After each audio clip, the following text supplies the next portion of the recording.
आप सबको जय मसीह God's Jesus inspired YouTube channel पर आप सबका स्वागत है। आज मैं आपको योना नबी के बारे में बताने वाली हूं, जिसके बारे में आपको पुराने नियम की पुस्तक योना नबी किताब में देखने को मिल जाएगा। मित्रों, वीडियो शुरू करने से पहले वीडियो को एक लाइक करें और हमारे चैनल को सब्सक्राइब कर लें।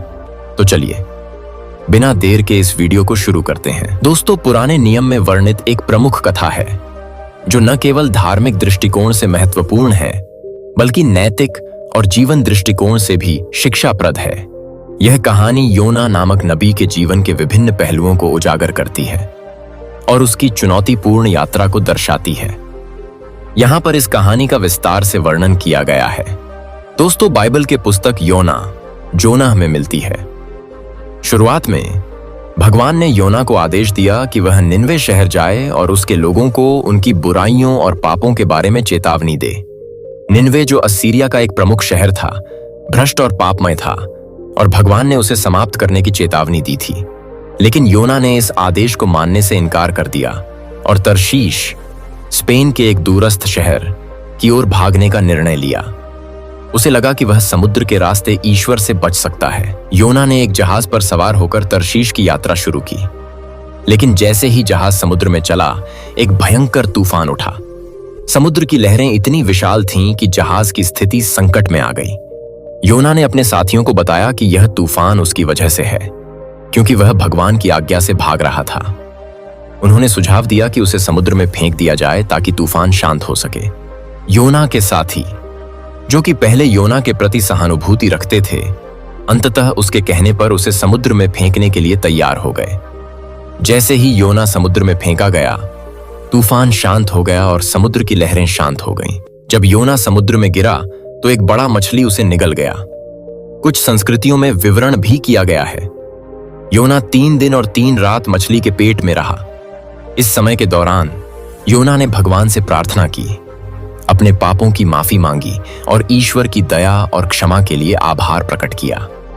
उसने यह भी स्वीकार किया कि भगवान ने उसे संकट में डालकर उसकी सुरक्षा की थी। योना की प्रार्थना और पश्चाताप सुनकर भगवान ने मछली को आदेश दिया कि वह योना को समुद्र के तट पर उगल दे। मछली के पेट से बाहर निकलने के बाद योना ने निनवे की ओर यात्रा की। वहां उसने भगवान की चेतावनी दी कि यदि निनवे के लोग अपने पापों से न मुड़ें तो शहर को नष्ट कर दिया जाएगा। योना ने 8 शब्दों में अपना संदेश दिया, 40 दिन में निनवे नष्ट हो जाएगा। निनवे के लोगों ने योना की चेतावनी को गंभीरता से लिया। राजा और उसके लोग तुरंत अपने पापों से पश्चाताप करने लगे। उन्होंने आत्मसंयम अपनाया, उपवास किया और ईश्वर से माफी मांगी।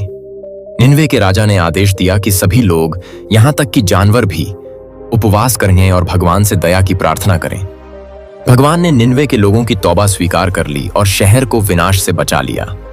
लेकिन योना को यह पसंद नहीं आया।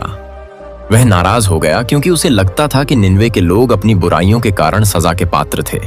योना ने एक छोटी सी झोपड़ी बनाई और शहर से बाहर जाकर भगवान से प्रार्थना की कि वह उसे अपनी मृत्यु देखे। भगवान ने योना को यह समझाया कि उसकी दया और करुणा सभी लोगों पर है, न कि केवल अपने चयनित लोगों पर।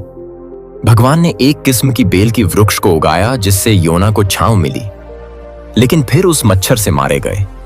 योना के गुस्से को देखते हुए भगवान ने उसे यह समझाया कि जैसे वह बेल की मौत पर दुखी हुआ, वैसे ही उसे निनवे के लोगों की बेवजह मौत पर दुख होना चाहिए।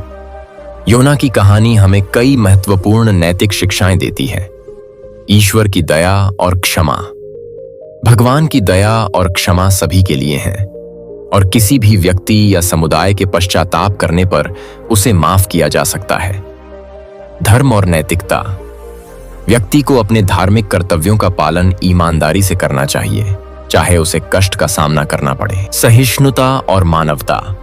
हमें दूसरों के प्रति सहिष्णुता और करुणा रखनी चाहिए और उनके दुखों पर संवेदनशील होना चाहिए।